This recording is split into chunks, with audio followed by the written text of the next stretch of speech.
How you doing, everybody? It's your boy Wardy, and as you can see, we're back at it talking about the Amazons. We're also back at it getting into the latest Yoshinobu Yamamoto updates, as it looks like hopefully sooner rather than later in the coming days we will find out where Yamamoto will be taking his talents for the 2024 season and beyond. And first came out an article earlier today from SNY's Andy Martino states the following: the Mets and David Stearns flexed their big market muscle this week, but when getting into said article, it has been officially announced that yes, the Mets have a very substantial offer already in for Yoshinobu Yamamoto, one of the most coveted free agents in baseball's history. And on Thursday, they are hoping to begin negotiations. If they lose out on Yamamoto, money will not be the reason. So I want to see your initial reactions, thoughts, comments, questions, and concerns down below, because of course, with all these Yamamoto sweepstakes news going on, we've heard a lot of contradicting reporting, and it wouldn't shock me in the slightest if we find out, say, a day from now that, okay, the Mets' initial offer was this, oh no, it's this. Whatever it is, it has truly been ridiculous, and I apologize to everyone who's been going through it like me, having to deal with all these reports and try to figure out what makes sense, what doesn't, what is real, what isn't, because we also had reports that just came out over the past hour or two saying from a beat writer from the Dodgers that, oh,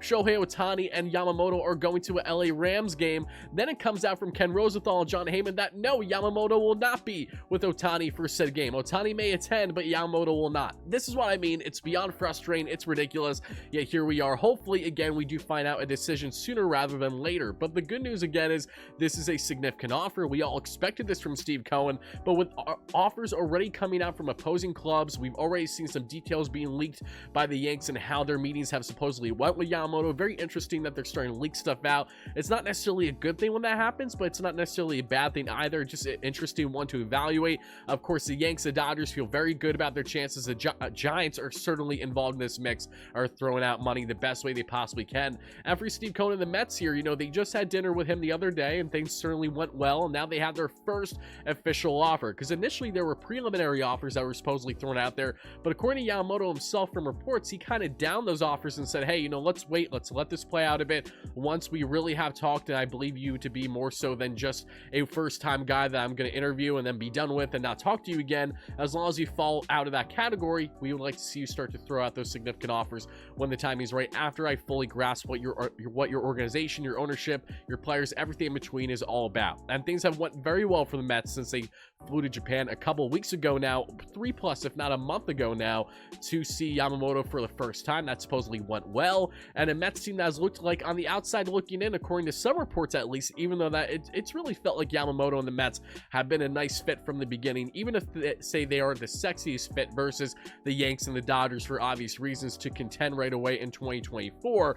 Point is that the Mets have certainly been doing their due diligence. They've been doing everything in their power to land said player. So now the question lies, what is the exact number and the contract terms that were thrown out here by the Mets? We do not know this reportedly, so I implore all of you to let me know in the comments, what do you think the Mets contract prediction here is for Yoshinobu Yamamoto? If you're asking for my opinion, I think we're looking at anywhere 10 to 12 years, $335 to $350+ million.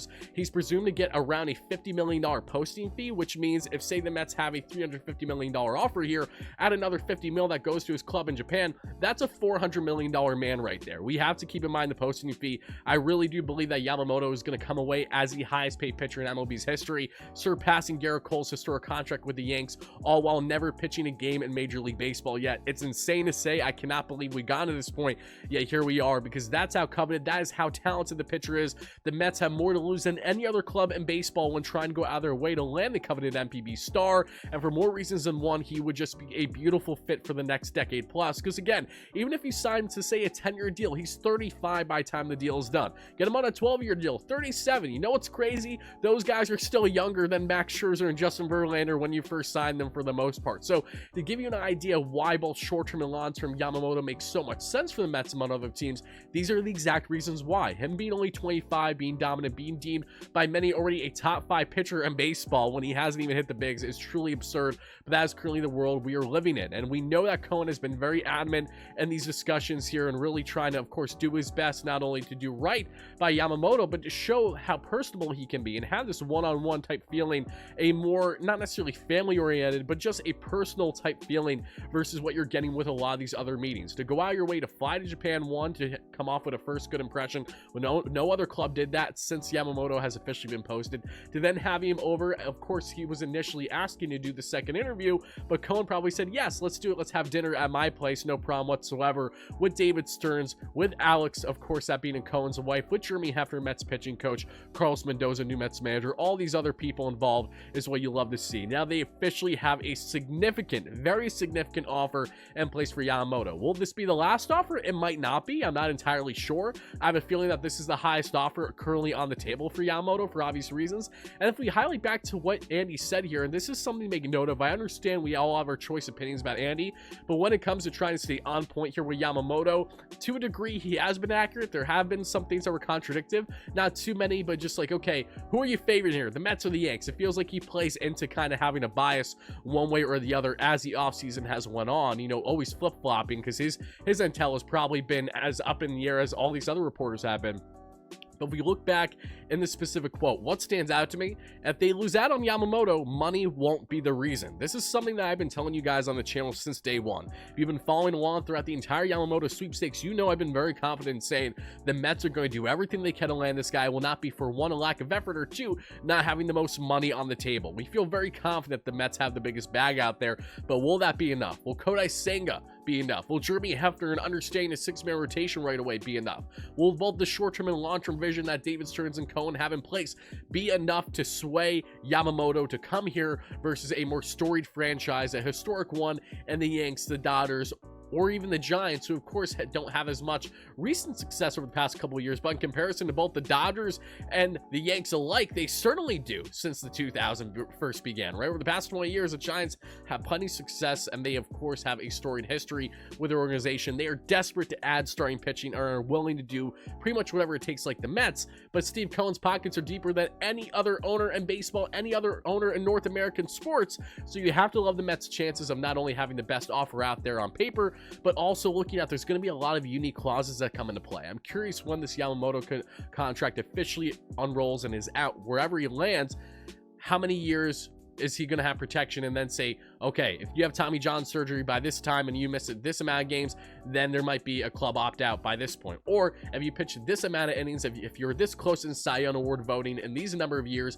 then you, of course, can opt out in this number of years. I think it's going to be a very unique structured contract, not to the extent of Shohei Ohtani, but think about Kodai Senga and then amplify that times 5, if not 10. Senga has a clause in his contract which he could opt out in the next year or two because of status on the innings pitch. If he misses Tommy John surgery, it could be the other way around. So again, the Mets are going to be very creative in their language with this on a long-term deal for a guy that will be the highest paid pitcher in MLB's history more than likely, but it's not going to be to the extent that I think would turn off Yamamoto. This is going to be the case wherever he lands more than likely. I'm just really curious to find out how unique these supposed clauses or opt-outs or opt-ins rather could be in a decade to 12-year long contract, but we will soon find out. So Mets fans, whoever you're a fan of, let me know your initial reactions down below to the news that yes, the Mets officially have a significant offer in place for Yoshinobu Yamamoto. Will this be the first of many offers? Will this be the first start of a true bidding war between Steve Cohen, Steinbrenner? You have there with the Giants, you have the Phillies, you have everyone else, the Dodgers of course involved.